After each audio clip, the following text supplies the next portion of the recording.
Poland, on the eve of the NATO summit in Washington, the Ukrainian president sent a message to his Western allies. I expect very concrete answers and steps from our partners at the NATO summit. We'll have a meeting dedicated to reinforcing Ukraine's air defenses, to our civilian infrastructure, water supplies, and the energy grid. Volodymyr Zelensky has been warning of Ukraine's gap in air defenses for months, at a time when its army is retreating on several fronts.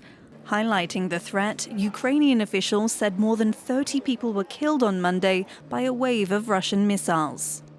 The Ukrainian president is also expected to push for a quicker path to joining NATO, though several members oppose extending any formal invitation. Meanwhile, the three-day summit is being held against a backdrop of political uncertainty. Leaders like Germany's Olaf Scholz and France's Emmanuel Macron weakened by electoral setbacks.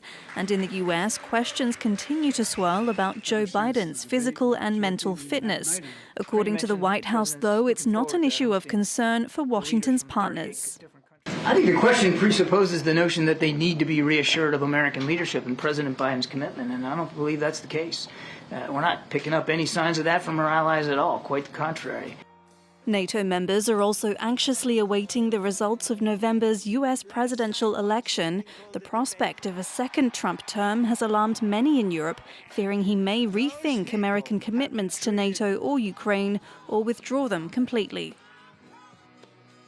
In Poland, on the eve of the NATO summit in Washington, the Ukrainian president sent a message to his Western allies.